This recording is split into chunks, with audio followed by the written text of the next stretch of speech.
이 시간 하나님께서 저와 여러분에게 주시는 말씀 요한복음 1장 19절로 28절입니다. 함께 봉독합니다. 유대인들이 예루살렘에서 제사장들과 레위인들을 요한에게 보내어 내가 누구냐 물을 때 요한의 증언이 이러하니라. 요한이 드러내어 말하고 숨기지 아니하니 드러내어 하는 말이 나는 그리스도가 아니라 한대. 또 묻되 그러면 누구냐? 내가 엘리야냐? 이르되 나는 아니라. 또 묻되 내가 그 선지자냐? 대답하되 아니라. 또 말하되 누구냐? 우리를 보낸 이들에게 대답하게 하라. 너는 내게 대하여 무엇이라 하느냐? 이르되 나는 선지자 이사야의 말과 같이 주의 길을 곧게 하라고 광야에서 외치는 자의 소리로라 하니라. 그들은 바리새인들이 보낸 자라.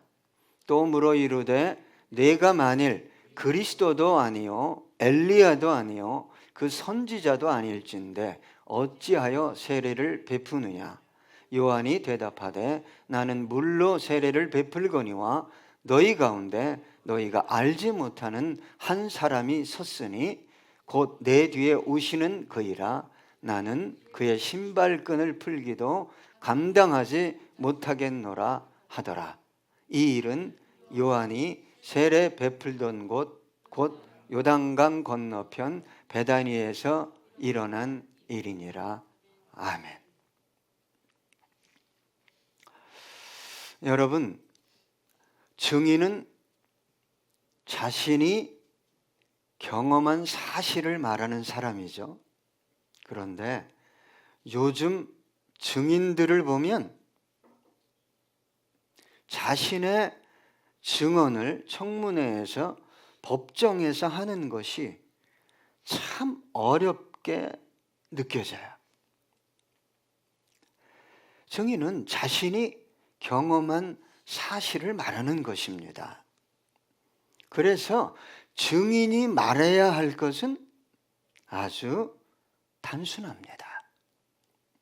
자신의 경험, 자신이 알고 보고 들은 것을 말하면 되는 것입니다. 증인은 상상해서 추론해서 탐색해서 말하는 것이 아니라 자신이 경험한 사실만을 말하면 되는 것입니다.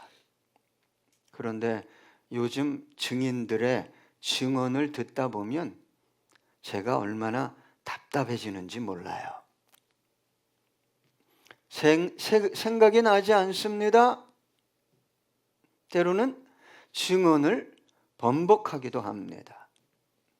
왜 그럴까요? 자기 생각, 처지, 상황에 따라 증언을 달리하기 때문이죠.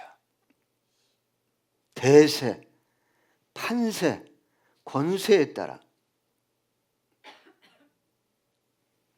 심지어 자기가 경험하지 못한 것을 증언하라고 요구받기까지 합니다. 이것은 여러분 증인이 할 일이 아니죠.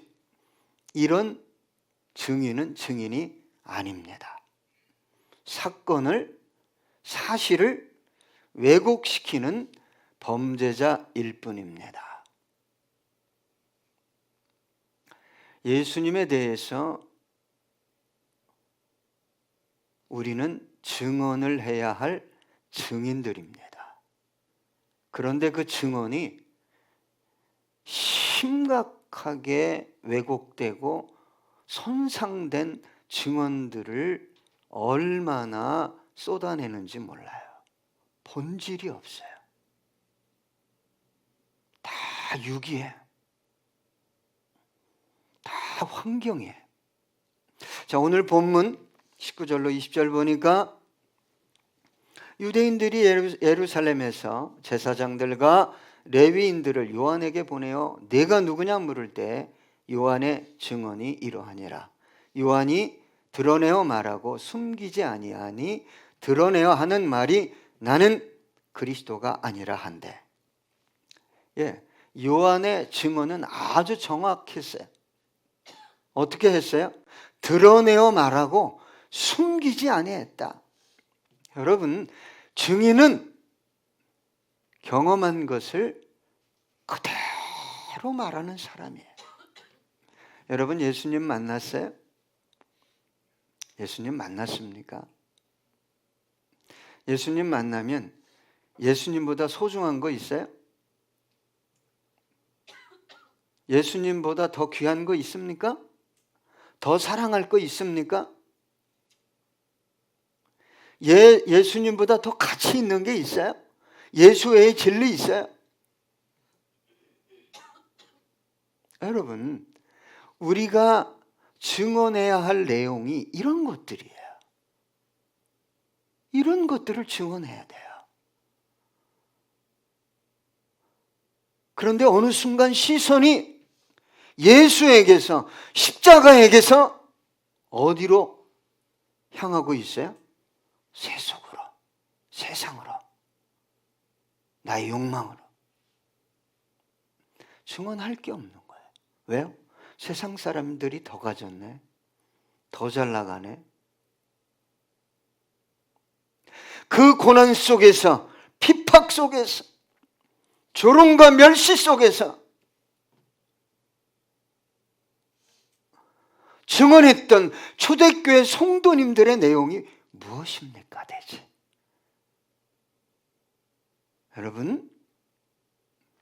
여러분이 증언해야 할 예수님이 대체 이 세상에 왜 오셨죠?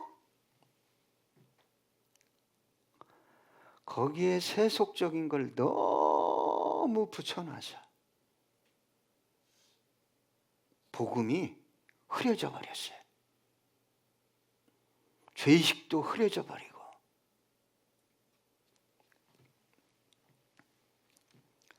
여러분, 예수님에 대해서 숨겨서는 안 됩니다. 당신이 뭘 가지고 있습니까? 뭘 누리고 있습니까? 성공했습니까? 그러나 예수 없으면 당신에게 기다리고 있는 것은 영원한 죽음입니다. 영원한 멸망입니다. 근데 예수 믿는 이유가 성공에 있네. 여러분, 성공하지 말라는 거 아니에요. 그게 여러분의 존재 목적 아닙니다. 예수 믿는 목적 아니에요. 그러니까 사실을, 사건을 왜곡시키는 증언처럼 본질을 말하지 않는, 참 가슴이 아파요.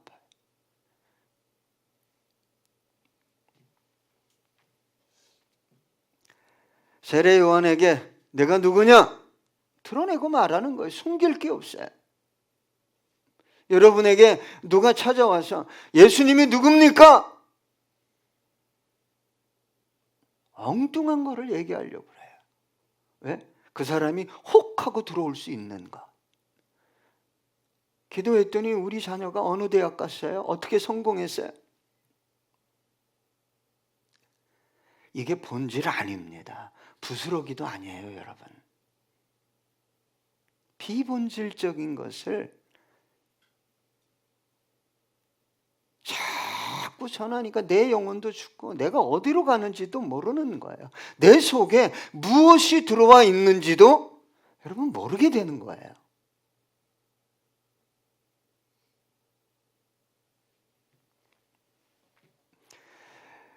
예수님에 대해서 말할 때 세례 요한은 자기 정체성부터 아주 정확하게 밝혔어요. 나는 그리스도가 아니다. 왜 이 얘기를 먼저 했을까요? 세례 요한이요, 메시지 전하니까 수많은 사람들이 회개하고 몰려들었어요. 엄청난 사람들이 몰려들었어요. 요즘으로 얘기하면 팬덤이 이루어진 거예요.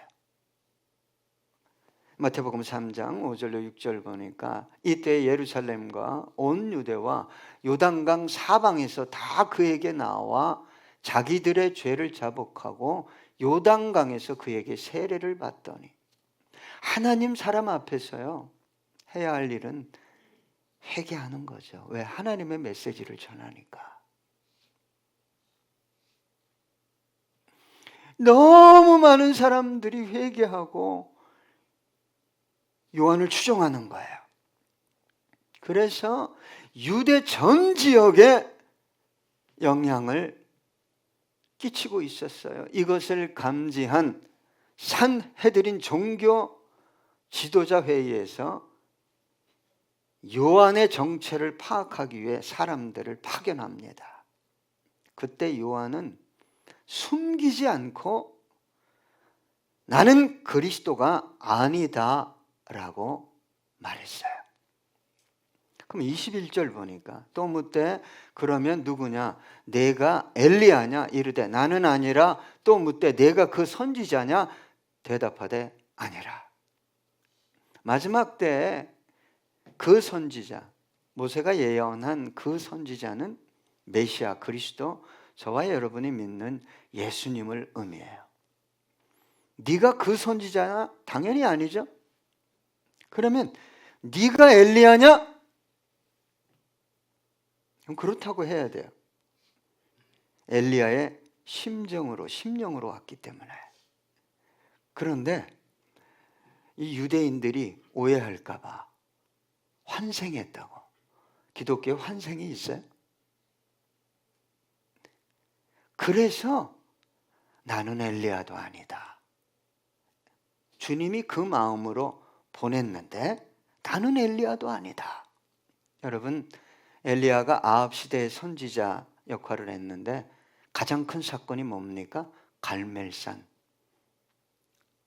바알의, 아살의, 아세라 선지자 450대 1로 영적 대결을 했어요. 누가 신이냐 대체? 너희들이 하나님 믿냐?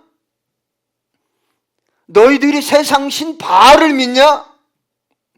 대결하자. 신앙은요, 두 개 믿으면 제가 항상 얘기하는데 가랭이 찢어집니다. 기독교인이 무지막지하게 힘들어요. 하나님을 믿어야죠. 하나님께서 불러 응답하고 바알 선지자 450인을 칼로 쳐 죽였잖아요.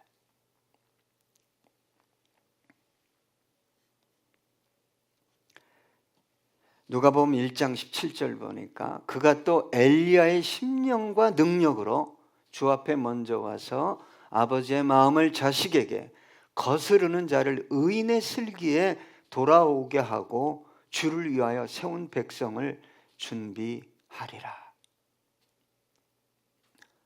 마지막 때입니다. 여러분, 정말 영혼이 새로워지고 준비되어지지 않으면 정말 위험한 때를 살고 있어요. 내가 너무 중요하고 지식과 정보가 하루에도 얼마나 많이 그 소스가 자신의 내면 속에 들어오는지를 모르고 사는 세상이에요.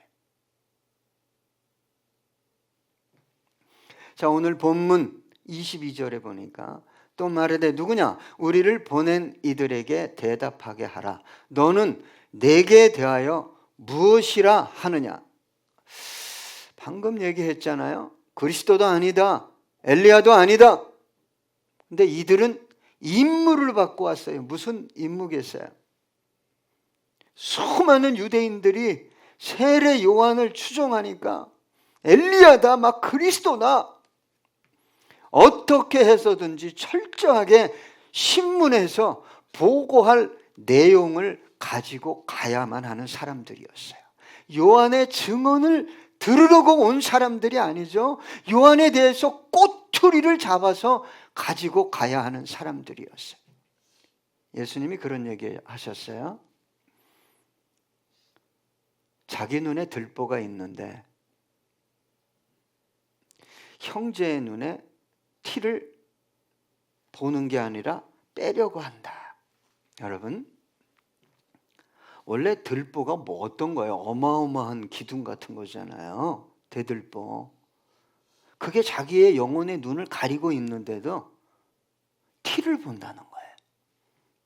이게 무슨 말이냐?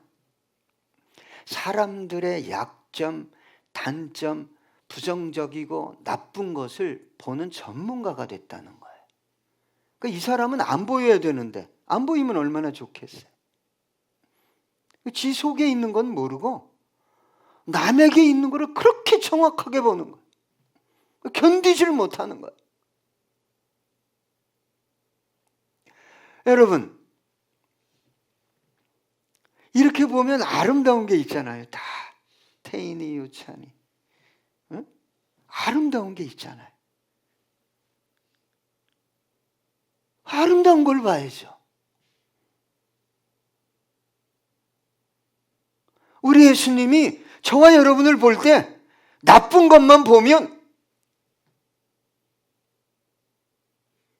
항상 아름답게 보는 거예요. 의롭게 여기는 거예요. 예수님만 부르고 예수님만 찾고 십자가를 의지합니다 하면 그렇지, 너는 의로운 자야. 그렇게 봐주는 거예요. 근데 이게 전혀 없어. 이게 전혀 없어. 그러니까 누구를 칭찬하잖아요. 그러니까 그분에 대한 티를 너무 많이 받기 때문에 이게 그냥 바로 튀어나와요. 바로 튀어나.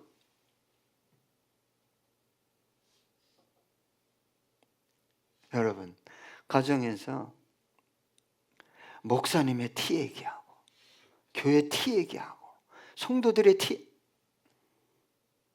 그 가정에 뭐가 임하겠어요? 간단해요. 아무리 노력해도 주님과 교제하고 주님을 만날 수 없는 영혼의 상태를 만들어 버리는 거예요. 그렇게 하지 마세요.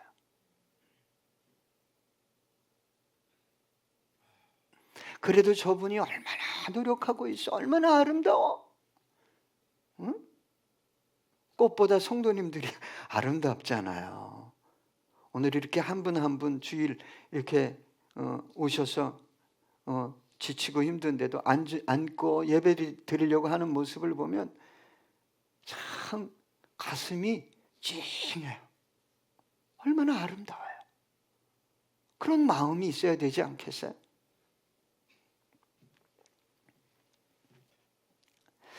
자, 40장 이사야 40장 3절입니다. 외치는 자의 소리여 이르되 너희는 광야에서 여호와의 길을 예배하라, 사막에서 우리 하나님의 대로를 평탄하게 하라. 이게 누구의 사명이었어요? 세례 요한의 사명이었어요. 어디에서? 광야에서, 사막에서. 우리가, 저와 여러분이 외쳐야 할 곳이 어디라고요? 광야란 말이에요. 사막이죠. 여러분, 기본 소득이 늘어나고 기본 교육이 늘어나면 복음이 잘 전해지지 않고 교회가 쇠퇴한다고 그래요. 예수님을 만났으면 자꾸 높은 곳으로 가려고 하지 말고 어떻게 하면 더 낮은 곳으로 갈 수 있을까? 그걸 고민해야 돼요. 주신 것을 감사하면서. 자, 24절 볼까요? 그들은 바리새인들이 보낸 자라. 여러분, 여기서 바리새인들의 신앙 특징을 또 한번 생각해 봐야 되는데, 이 바리새인이라는 뜻은 구별된 자다라는 뜻이에요. 그러니까 한마디로 얘기하면 나는 너희와 코드가 달라, 레벨이 달라, 너희 수준이 아니야. 그래서 항상 바리새인들은 어떤 의식을 가지고 있어요? 나는 의롭다. 나는 의롭다. 그래서 심지어 여러분, 성전에서 기도할 때 하나님이시여 두 손을 번쩍 들고 어떻게 기도했냐면요, 나는 저 세리 같지 않음을 감사하나이다. 와, 놀라운 사람들이. 그래서 이 사람들의 신앙 열심, 모든 신앙 행위, 절기, 이들이 얼마나 금식을 잘했어요. 기도하고 구제하고 절기 지키고 봉사하고. 그런데 그들의 중심에 뭐가 없어요? 하나님이 없어요. 하나님 마음이 없어요. 하나님이 없고 예수의 마음이 없는 열심, 이거 죽이는 거예요. 여러분, 같이 있어 보면 알잖아요. 한 영은 통해요. 한 영은 통합니다. 예수가 없구나. 예수의 생명이 없구나. 하나님의 이름으로 모든 것을 했어요. 철저하게.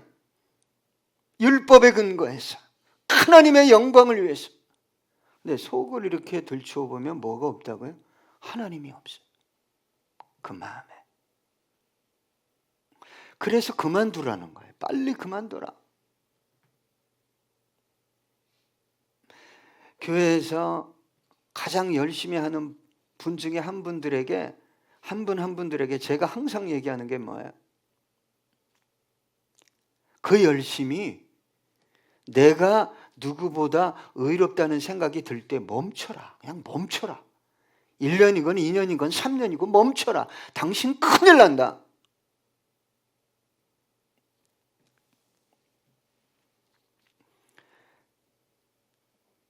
여러분, 바리새인들의 신앙 행위 열심은 하나님을 위한 게 아닙니다. 자기 자신을 위한 거예요. 그래서 이들의 특징이 뭐냐? 사람들에게 인정받는 게 너무 좋은 거예요. 그러니까 사람들이 인정 안 해주잖아? 세상 말로 뭘 피죠? 꼬라지를 피는 거야. 인정을 안 해준다는 거예요. 그래서 이들이 사람들을 요한에게 파송한 거는 뭐예요? 왜 파송했겠어요? 자신들의 인기, 영광, 자리가 위태롭거든요. 하나님이 보낸 사람이라고 막 수많은 사람들이 세례 요한에게 막 물밀듯이 밀려갔으니까 그걸 봐줄 수가 없는 거예요. 여러분, 하나님이 아시잖아요. 하나님이 내 삶을 아시고 내 마음을 아시고, 그죠? 내 중심을 아시잖아요. 하도 답답한 예수님께서 마태복음 7장 21절로 23절 보니까 나더러 주여 주여 하는 자마다 다 천국에 들어갈 것이 아니요 다만 하늘에 계신 내 아버지의 뜻대로 행하는 자라야 들어가리라. 그날에 많은 사람이 나더러 이르되 주여 주여 우리가 주의 이름으로 선지자 노릇하며 주의 이름으로 귀신을 쫓아내며 주의 이름으로 많은 권능을 행하지 아니하였나이까 하리니 그때 내가 그들에게 밝히 말하되 내가 너희를 도무지 알지 못하니 불법을 행하는 자들아 내게서 떠나가라. 떠나가면 어디 가겠어요? 여러분, 예수님의 마음이 없어요. 성령의 열매가 없어요. 사랑과 희락과 화평과 양성과 온유와 절제, 이런 게 없어요.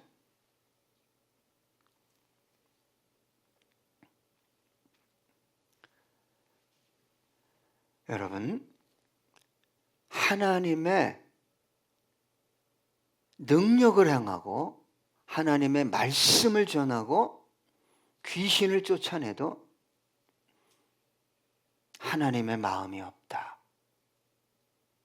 그 위험한 신앙인 거죠. 대화하다 보면 어떻게든지 용서하려고, 어떻게든지 하나 되려고 이러질 않아요. 구별시켜요. 딱. 그럼 뭐가 들어가 있는 거죠? 뭐가 들어가 있는지를 몰라요.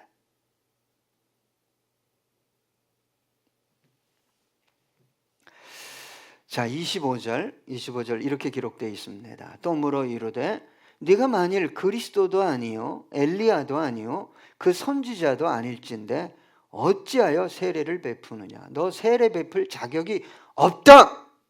무슨 권위로 세례를 주냐? 하나님이 준 것도 아니고 종교단체에서 위임한 것도 아닌데.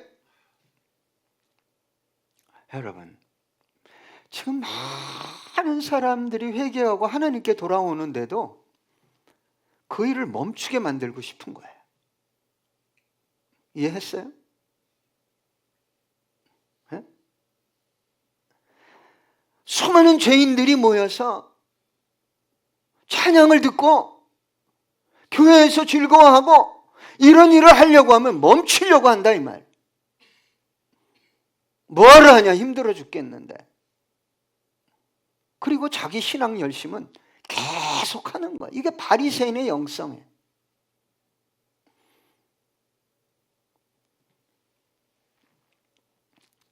여러분, 요한의 물 세례는 신약에서 주는 성부, 성자, 성령의 세례와 같은 게 아닙니다. 예? 주님께서 오셔서 주실 성령 세례를 예표하는, 마음을 준비하는, 회개케 하는 세례죠. 그래서 여러분, 사도행전 19장에 이렇게 살펴보면 요한의 세례를 받았는데도 불구하고 누굴 몰라요? 예수를 몰라요. 성령 세례를 전혀 모릅니다. 사도행전 19장 2절로 3절 보니까 이르되 너희가 믿을 때 성령을 받았느냐? 이르되 아니라 우리는 성령이 계심도 듣지 못하였노라. 바울이 이르되 그러면 너희가 무슨 세례를 받았느냐? 대답하되 요한의 세례니라. 여러분, 이미 예수님이 오셔서 성령 세례까지 주시고 떠났는데 이 사람들은 아직도 구약에 살고 있는 거예요. 구약에. 세례 요한은 참수당하고.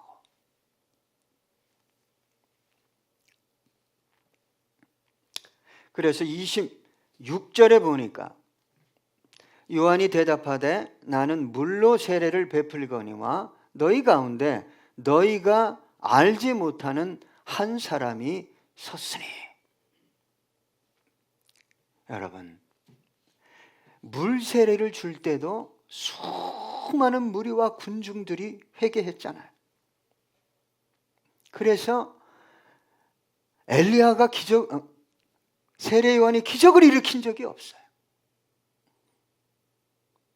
무엇 때문에 세례 요한에게 달려들었어요? 회개예요, 회개. 마음이 뒤집어지는 거예요. 여러분, 돈 좀 줬으면 좋겠다. 우리 모두 건강했으면 좋겠다. 좀 환경이 변했으면 좋겠다. 이것보다 주님이 하나님의 사람을 통해서 이루어지기 원하는 게 뭐냐? 회개란 말이에요. 회개. 나는 정말 주님을 사랑하고 있지 않구나. 정말 교회를 사랑하고 있지 않구나. 지체를 사랑하고 있지 않구나. 이걸 알아야 되는데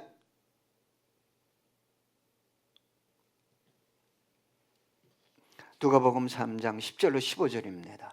무리가 물어 이르되 그러면 우리가 무엇을 하리이까? 대답하여 이르되 옷 2벌 있는 자는 옷 없는 자에게 나눠줄 것이요 먹을 것이 있는 자도 그렇게 할 것이니라 하고 세리들도 세례를 받고자 하여 와서 이르되 선생이여 우리는 무엇을 하리이까 하매 이르되 부과된 것 외에는 거두지 말라 하고 군인들도 물어 이르되 우리는 무엇을 하리이까 하매 이르되 사람에게서 강탈하지 말며 거짓으로 고발하지 말고 받는 급료를 족한 줄로 알라 하니라. 백성들이 바라고 기다림으로 모든 사람들이 요한을 혹 그리스도신가 심중에 생각하네. 여러분, 회개의 영이 임하면 뭘 달라고 하지 않아요. 네? 내가 어떻게 하면 되겠습니까? 세리들도 군인들도 내가 어떻게 진짜 은혜가 임하면 하나님 내가 어떻게 하기를 원합니까? 감옥에서도 왕궁에서도 가난해도 부유해도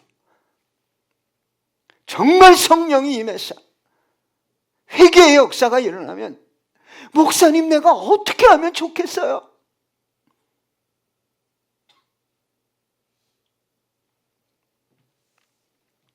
여러분, 세례 요한의 사명은 주님 오실 길을 예비하는 것입니다. 그런데 상황이 달라졌어요. 세례 요한이 어디까지 올라갔어요? 주님의 자리까지 올라갔네. 회개하고 막 놀라운, 저는 기적 중에 기적이 죽은 자가 살아나는 게 아닙니다. 심령이 변화되는 거예요. 심령이 회개하는 거예요. 여러분, 정상에 올라가면 생각이 바뀌죠? 어제 공무원 청년 20대 2명이 저를 만나러 와서 대화했는데, 한 자매가 생활이 안 될 때는 가장 기도하면서 생활이 안정되게 해주세요. 생활만 안정되면 내가 어떻게 하겠습니다. 어떻게 하겠습니다. 그러면서 11조를 정확하게 냈대요. 그랬는데 직급이 좀 높거든요. 한 7급대요. 20대인데 돈도 생기고 여유도 생기고 뭐 이런저런 것 통해서 또 다른 소스로 건반을 엄청 잘 치는, 레슨도 하고 막 그러니까 들어온 게 이 11조 내는 게 아깝다라는 생각이 들더래요. 주신 거 생각 안 하고. 그 영을 그때 정확하게 내쫓지 않으면 쑥 들어와요. 그리고 11조 가지고 장난을 합니다. 자기 것인 것처럼 대충 내고, 거기에 감사원금도 11조에서 내고, 뭐 할 때 또 11조에서 내고. 그러면 안 돼요.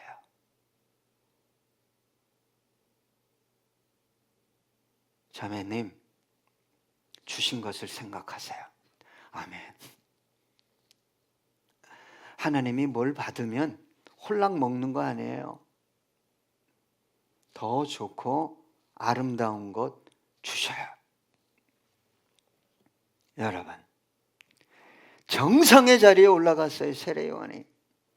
그러면요, 행동이 달라집니다. 사람들이 어깨에 딱 힘주고, 제가 항상 얘기하는 사람이 있어요. 어깨에 힘 빼. 그랬더니 요즘 다른 분이 어깨에 힘 들어가대. 빼, 힘 빼 그랬는데 말이 달라지고 태도가 달라집니다. 여러분, 조그만 교회에서 힘 있고 능력 있어 봐요. 교회가 자기 건 줄 압니다.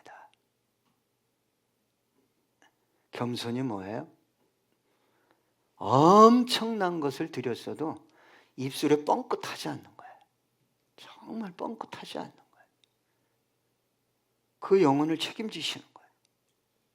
뭘 하면 이거 인정을 받아야 되니까 뭐 드린 것도 뭐 한 것도 자꾸 얘기하려고 그래.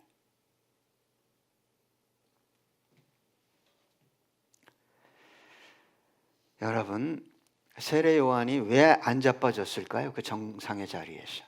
예? 사명에 붙들리는 거예요. 사명에 붙들려야지.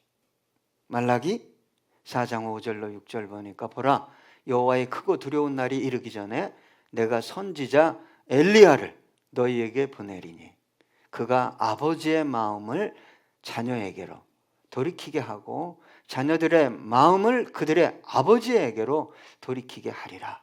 돌이키지 아니하면 두렵건대 내가 와서 저주로 그 땅을 칠까 하노라 하시니라. 여러분, 마음을 돌이켜야 됩니다. 마음을 돌이키세요.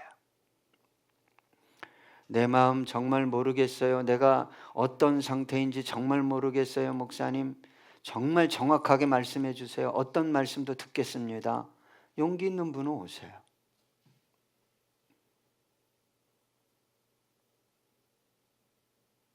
제가요 제일 많이 야단친 분이요 윤 집사님이에요.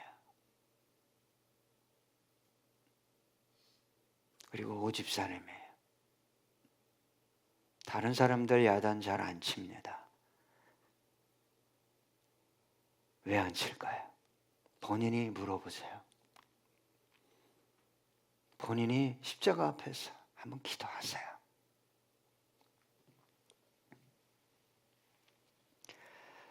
여러분, 예수 그리스도를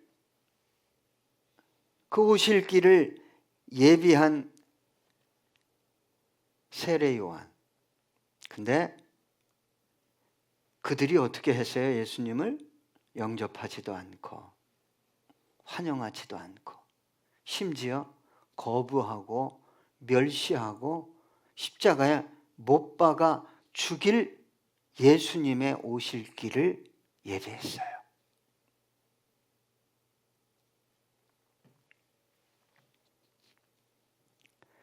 여러분, 예수님의 오실 길이 예루살렘 왕궁이 아니에요.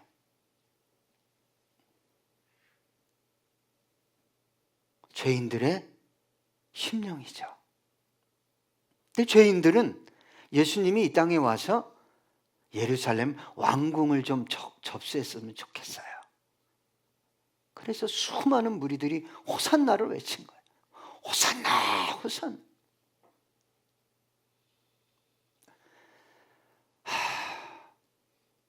여러분, 가난해지면 예수 안 믿을 거예요? 상황이 나빠지면 예수님 원망할 거예요? 여러분, 돌이키지 않으면 안 돼요. 마음을 돌이켜야 돼요.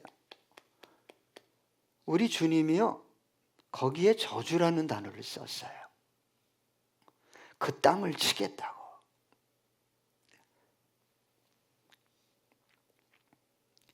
예수님은요, 이 땅에 와서 인정받지 못했어요. 왜 이렇게 인정받으려고 하세요? 예? 나를 무시하고 내 가정을, 내 새끼를 무시하고 뭘 무시하면 견디지 못해요. 예수님은 어떻게 하셨어요?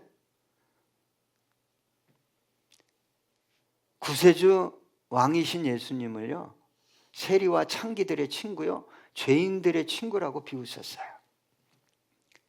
그래서 이사야 선지자가 얘기했어요.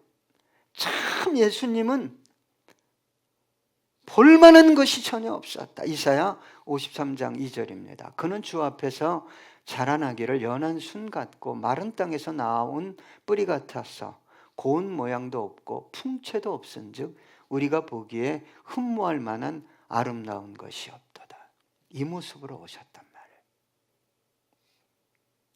그리고 저와 여러분의 죄, 사망을 지고 십자가 위에서 대신 죽으시러 오셨어요. 절대 다수의 사람들이 예수님을 하나님의 아들이라고 생각하지 않았어요. 갈릴리, 총구석, 거기서도 가장 깡촌 나사렛에서 나온 몫으로 알고 있었어요. 예수님 인정받으러 오지 않았어요. 조롱과 멸시, 천대받으러 왔어요. 그래서 26절에 너희가 알지 못하는 한 사람이 섰으니라고 선포한 것입니다. 예수님 오심을 가장 먼저 알아봐야 할 유대 종교 지도자들조차 세례 요한이 주님 오실 길을 예비하고 있는 것까지 뭐 하려고 했어요? 막으려고 그랬어요. 막으려고. 여러분의 가정의 심령에 예수님이 들어갈 길을 예비하고 싶은데 어둠의 세력들이 막고 있어요. 근데 그것도 몰라요.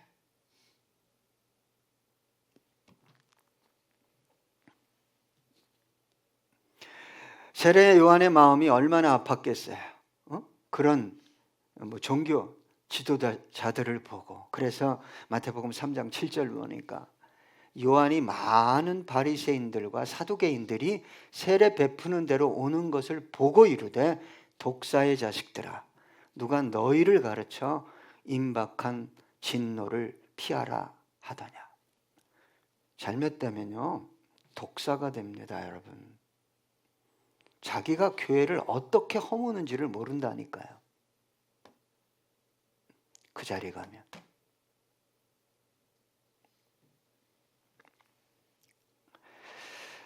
오늘 본문 27절 28절 보겠습니다. 곧 내 뒤에 오시는 그이라 나는 그의 신발끈을 풀기도 감당하지 못하겠노라 하더라. 이 일은 요한이 세례 베풀던 곳 요단강 건너편 베다니에서 일어난 일이니라. 여러분, 예수님을 누가 보냈어요? 저와 여러분이 원해서 오셨어요? 아니요. 왔는데 죽이려고 했잖아요. 아버지가 보냈어요.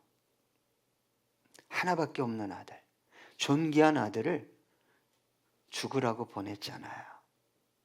어두운 세상에. 그냥 나 인정받지 못하면 그냥 우리 가정 인정 안 하면 미치는 거야 그냥. 그게 어디서 왔냐 이 말이에요. 누가 준 감정이냐 이 말이에요. 성령이 준 건가요? 아니면 사탄이 준 건가요? 요한복음 6장 38절로 39절 내가 하늘에서 내려온 것은 내 뜻을 행하려 함이 아니요 나를 보내신 이의 뜻을 행하려 함이니라. 나를 보내신 이의 뜻은 내게 주신 자 중에 내가 하나도 잃어버리지 아니하고 마지막 날에 다시 살리는 이것이니라. 여러분, 요한은 자신의 사명을 감당하면서 자신을 뭐라고 소개합니까? 나는 그의 신발끈을 풀기도 감당하지 못하겠노라 그랬어요. 유대인 가정에서 가장 낮은 종이 주인이 올 때 신발끈을 풀고 발을 닦여요. 근데 세례 요한이 얼마나 위대한 사역을 했어요. 수많은 사람들이 몰려들고 회개하고 세례를 받고, 그런데 자신은 그분의 신발끈 하나 풀어서 발을 닦아줄 자격도 없는 자라는 거예요.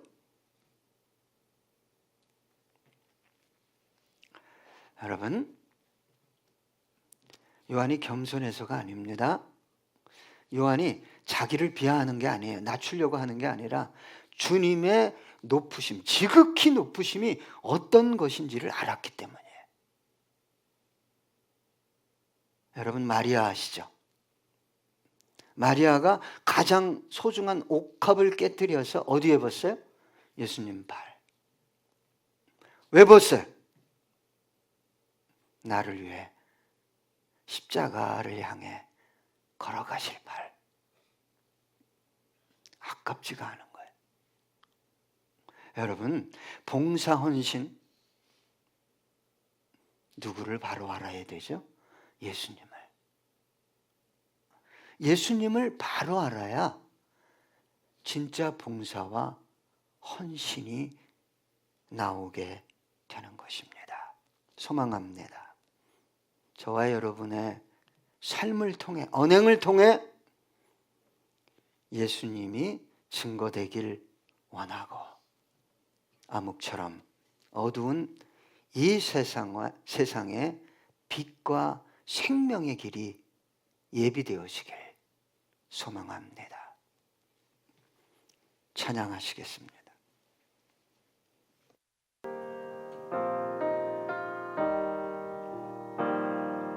주님의 뜻을 이루소서. 고요한 중에 기다리니 진흙과 같은 날 빚으사 주님의 형상 만드소서. 주님의 뜻을 이루소서. 주님 발 앞에 엎드리니 나의 맘속을 살피시사 눈보다 희게 하옵소서. 주님의 뜻을 이루소서. 병들어 몸이 피곤할 때 권능의 손을 내게 펴사 강건케 하여 주옵소서. 주님의 뜻을 이루소서. 온전히 나를 주장하사 주님과 함께 동행함을 만민이 알게 하옵소서.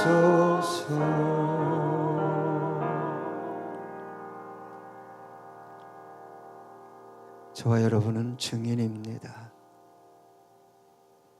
어떤 증언을 하셨습니까? 어떤 증언을 하고 싶습니까? 기도하겠습니다. 주님, 세례 요한은 광야에서 살았습니다. 낙타 털옷을 입고 메뚜기와 석청을 먹으며 외쳤습니다. 회개하라, 천국이 가까웠느니라. 회개하라, 천국이 가까웠느니라.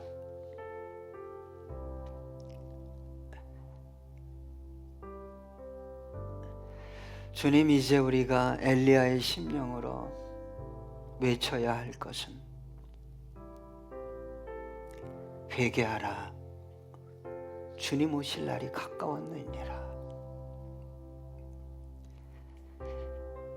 회개하라, 주님 오실 날이 가까웠느니라. 하나님, 우리 마음에 무엇이 있습니까?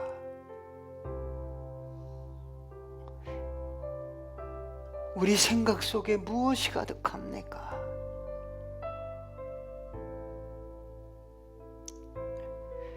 우리의 영혼을 새롭게 해주시고 우리의 삶을 만져주셔서 우리 구세주 예수를 바르게 증언하는, 바르게 선포하고 바르게 가르치고 바르게 살아가는 우리 되기 원합니다. 성령님 오시옵소서. 성령님 오시옵소서.